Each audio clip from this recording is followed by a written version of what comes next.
Assalamualaikum warahmatullahi wabarakatuh. Ini adalah kawasan ekowisata Gunung Api daerah Batu Kidul, Jakarta.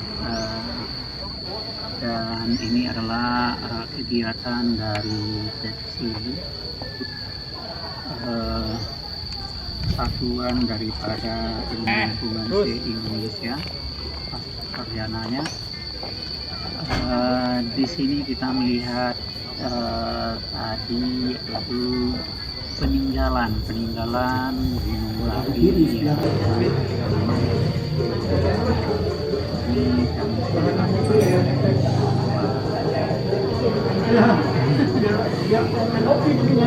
Nah, saat ini kita kelola. Kita juga pernah membuat program awal-awal dulu adalah proses atau nanam pohon bersama pacar, tapi kita pakai momentum ketika Valentine Day, kemudian kerjasama dengan akun media sosial di Jogja untuk bisa mempromosikan kemudian mengajak gerakan ini. Kemudian ini berpihak pada masyarakat, intinya adalah melestarikan budaya, kemudian memberikan kesempatan masyarakat untuk bisa berpartisipasi menangkap peluang ini. Kemudian ini ramah ke wisatawan, intinya membuat wisatawan betah di Manggarai. Jadi tidak hanya senyum semata. Kalau senyum itu semua orang sudah senyum, tapi membuat mereka tidak merasa was-was dan nyaman untuk berlama-lama di Manggarai, ini yang coba kita ingin wujudkan.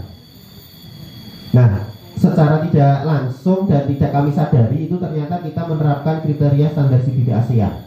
Yang ini standar ini baru kami ketahui itu di 2016 ketika kita diminta untuk maju lomba CBD ASEAN. Yang pertama itu kepemilikan dan kepengurusan oleh masyarakat. Jadi saya mengamati juga desa wisata di Indonesia itu ada yang kepemilikannya itu bukan milik masyarakat tapi dikelola oleh masyarakat, atau sebaliknya kepemilikannya itu milik masyarakat tapi yang mengelola bukan masyarakat, tapi dia mengembangkan mirip kayak desa wisata. Nah, ketika kita ingin mengembangkan desa wisata yang sesungguhnya, ya idealnya itu milik dan dikelola oleh masyarakat. Kami bersyukur tim kami mayoritas masyarakat Manggarai, kalau yang mungkin mendapatkan manfaat secara langsung karena kita ada 11 kelompok. Ada kelompok homestay, kelompok ternak, kelompok kuliner, kelompok kesenian, kelompok kriaspa, kria batik, kemudian peternakan segala macam. Itu ya lebih dari 700-an orang yang dia terlibat. Kemudian kita secara SK juga diakui di tingkat pemerintahan. Kemudian untuk pengelolaan secara efektif dan transparan itu kita menggunakan e-ticketing. Jadi sistemnya adalah kita bikin, mengembangkan sistem, kemudian akan kita kelola, dan data kunjungan itu diupload di web desa kami dan diupdate per 10 menit. Jadi itu bentuk transparansi kami juga ke masyarakat. Yang kedua adalah kontribusi terhadap kesejahteraan sosial. Jadi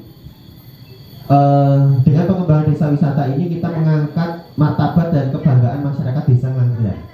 Yang dulu mungkin kalau ditanya pekerjaannya apa, malah mas saya hanya sebagai petani, menganggap pekerjaannya itu tidak membanggakan. Tapi saat ini ketika kami integrasikan, itu masyarakat kami terpompa semangatnya untuk menekuni pekerjaan utamanya. Kenapa? Karena kami integrasikan dengan pariwisata. Banyak orang yang datang mengapresiasi, dia ingin belajar pertanian, perkebunan, peternakan, sehingga semangat dan manfaatnya bisa berlipat dari kegiatan itu.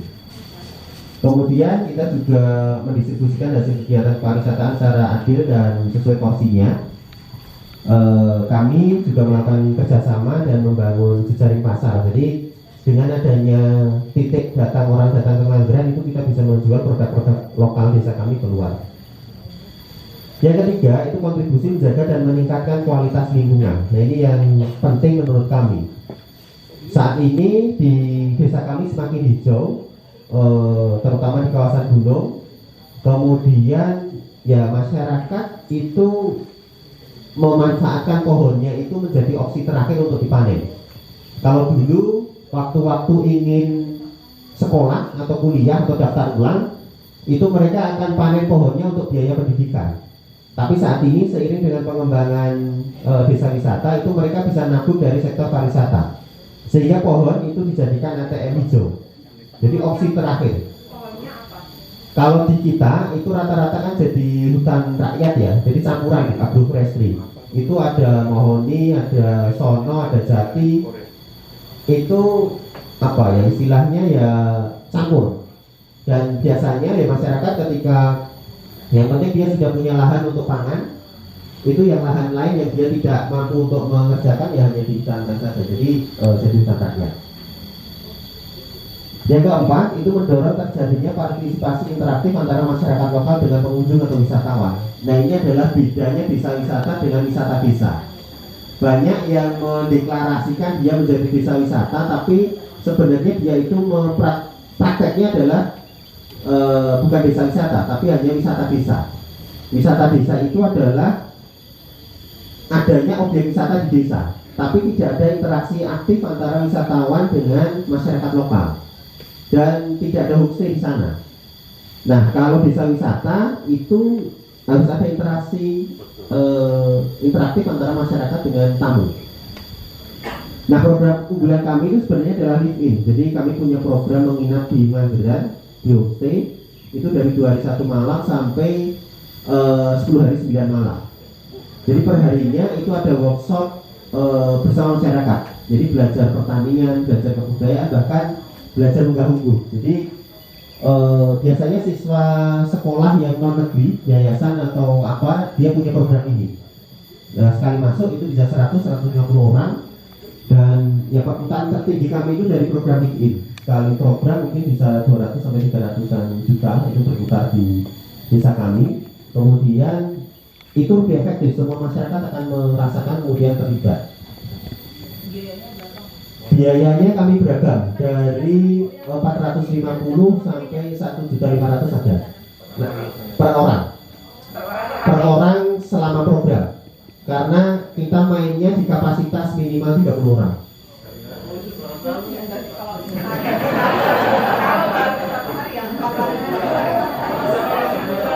Ya, kalau yang katakanlah jadi program kita kan banyak ya. Nanti paketnya mungkin nanti bisa saya share ke Bu Erin juga misalkan bantu internet. Ya, tapi prinsipnya adalah tergantung paket dan kegiatan yang diambil. Karena live-in itu tergantung sekolahnya juga. Ada yang sekolah dia pengen tidak terlalu banyak kegiatan yang ramai bareng-bareng, tapi dia berinteraksi dengan masyarakat. Suruh ngajak ke ladang, nyari rumput, nanam padi, panen jagung, intinya mengajarkan masyarakat anak didik mereka untuk mandiri, menghargai pangan, menghargai orang lain, kemudian kewirausahaan itu diajarkan di sana. Bahkan kami itu sangat bersyukur dan merasa terharu juga ketika ada orang tua siswa itu yang kontak ke kami ngabari berterima kasih banyak karena anaknya berubah. Anaknya dulu yang tidak menghargai makanan, tidak pernah menghabiskan makanannya. Tapi selama di sini dia tahu proses sulitnya menanam pohon nasi tadi. Karena ada juga siswa itu yang baru pertama kali lihat pohon nasi, ya dia nyebutnya pohon nasi. Nah itu kan ya sakit banget, jadi kasihan sekali juga. Tapi ya masih ada yang seperti itu. Ada juga yang siswa itu mereka tidak semena-mena lagi terhadap pembantunya. Jadi kalau dulu biasanya hanya minta suruh ngambilkan A, B, C segala macam, dan selama di sini mereka harus mengerjakan sendiri. Bahkan kita paksa dalam tanda petik HP-nya untuk disimpan. Kemudian waktu-waktu tertentu saja kita berikan. Dan gurunya juga pengen selama di sini adalah empati itu yang diasah dengan masyarakat. Iya. Bapaknya itu. Tapi anak-anak kecil yang oh iya. Putranya gitu. Oke. Coba kita lanjutkan. Yang kelima adalah jasa pelayanan wisata dan pariwisata yang berkualitas. Jadi ketika berbicara kualitas itu kita harus punya standar, kita harus punya SOP, kita harus punya ketentuan yang harus dipenuhi. Nah kami bersyukur teman-teman pemandu di sini itu juga bersertifikasi pemandu ekowisata. Kemudian walaupun masih banyak hal yang harus kita tingkatkan, tapi minimal kita mengarah untuk bisa memberikan pelayanan yang terbaik. Kemudian yang keenam itu kualitas makanan dan minuman yang baik juga. kita bersyukur ya di desa itu kulkasnya di alam. Jadi kalau Bapak Ibu di kota itu kan nyari sayurnya di kulkas ya. Kalau kami ya nyari sayurnya di kebun, tinggal metik dan itu lebih seger, lebih murah. Itu juga menjadi satu keunggulan. Dan untuk memenuhi standar nilai gizi yang variatif itu kita juga ada pelatihan ke homestay. Untuk menu makanan itu harus bervariatif, jangan selama seminggu tinggal di homestay makannya sama. Itu kita edukasi juga. Mas itu kebunnya pakai kebun apa, pakai bahan kimia atau pakai organik? Nah, di Langgeran itu sebenarnya sudah mengarah ke organik, tapi kami belum bisa berani mengatakan kami organik. Kenapa? Karena masih ada yang memakai pupuk kimia, kemudian air itu kalau hujan ya sampai ke kebunnya siapa saja. Jadi tren untuk menggunakan pupuk organik itu tinggi. Kenapa? Karena kita juga sudah ada program integrasi kambing kakao. Jadi kambing itu dipupuk dengan kotoran dan oh ya, berarti Bapak Ibu masih konsentrasi ini ngecek ya. Saya yang nggak konsentrasi.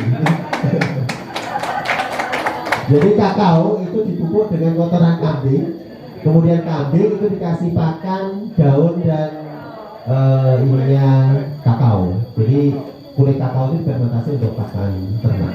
Ya, fermentasi. Walaupun kami belum bisa 100% itu. Jadi masyarakat kami itu masih merasa tidak puas kalau dilihat tanamannya itu tidak hijau hitam itu karena dipupuk kimia.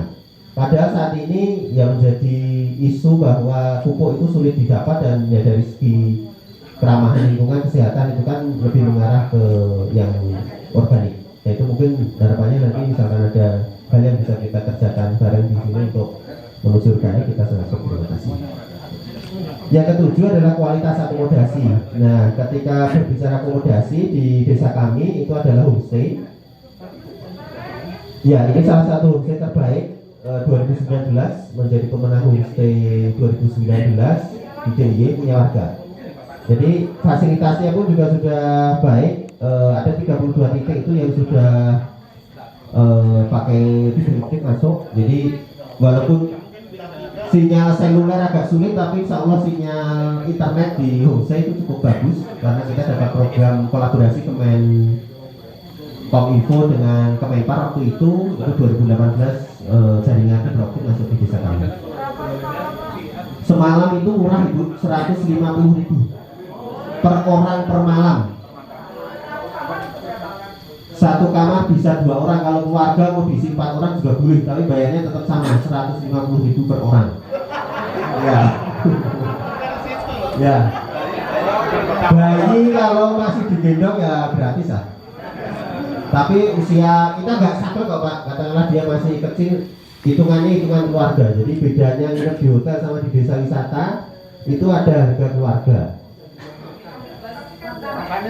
Sudah makan Pak? 2 kali. Kami tidak ingin yang menginap di desa kami kelaparan, jadi kita kasih makan. Bisa dipilih, nanti tergantung menyesuaikan tamunya. Katakanlah tamunya Mas, saya itu kegiatan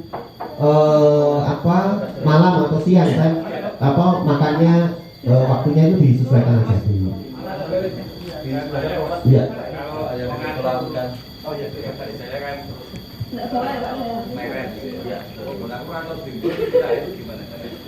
Jadi kalau di kami itu sistemnya satu manajemen.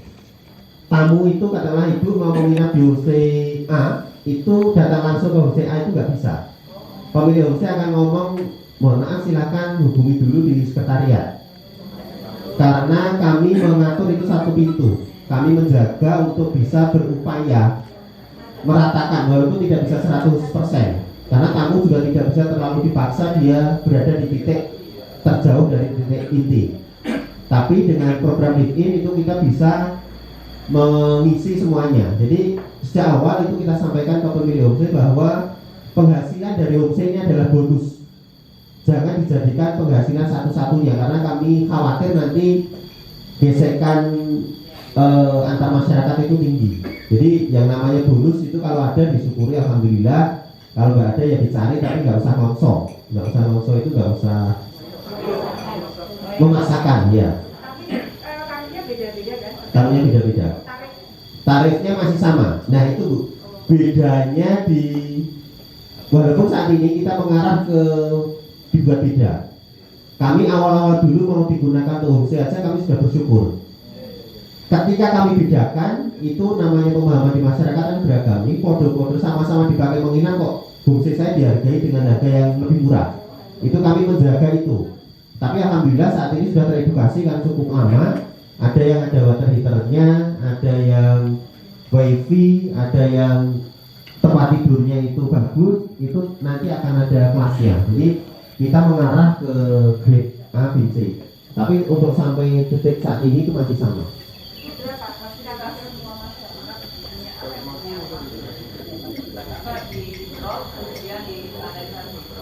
Jadi syarat untuk homestay itu kami sederhana. Jadi hanya 3 syarat. Yang pertama itu dia rumahnya boleh digunakan untuk homestay. Yang kedua itu toiletnya bersih. Jadi kami tidak mensyaratkan harus kloset duduk, itu enggak. Tapi rata-rata saat ini semuanya sudah duduk karena ada program stimulasi untuk pengembangan MCK. Kemudian yang ketiga, yang paling penting juga itu adalah tamu dan penghuni homestay itu bisa berinteraksi. Bisa berinteraksi itu tidak harus bisa berbahasa Inggris atau berbahasa Indonesia. Tapi minimal ketika tamunya datang itu dia bisa menyambut dengan ngaruhke kalau istilah Jawanya. Atau menjadi untuk teman ngobrol.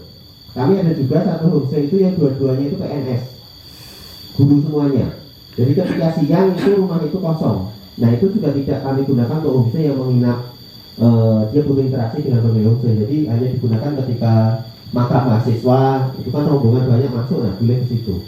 Tapi yang homestay ini kami fokuskan mereka yang bisa melakukan interaksi dengan tamu. Karena itu yang beda. Kalau di hotel kan mungkin Bapak Ibu tidak akan bisa ngobrol dengan pemilik hotelnya. Nah kalau di homestay itu Bapak Ibu bisa ngobrol dengan pemilik homestaynya. Gratis. Bahkan diceritani banyak ilmu. Dari ilmu medis sampai ilmu klinik itu akan keluar. Nah itu satu apa ya? Keunggulan.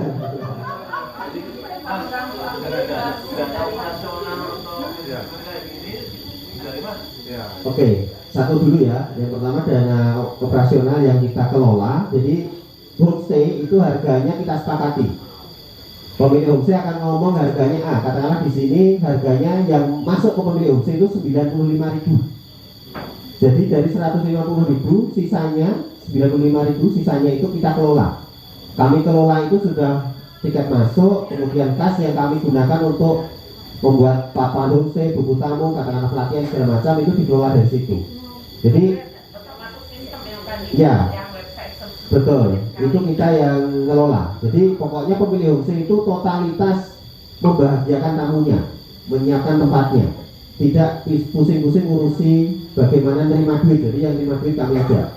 Mereka hanya nerima untuk mereka yang 95.000 itu. Kemudian yang kedua tadi dilepas basah. Jadi untuk memunculkan suasana tidak seperti itu. Jadi itu bisa dipakai juga. Ya, pohonnya kasih putih kan, mori lah. Itu cukup efektif dibandingkan kita masang CCTV. Itu CCTV-nya ya.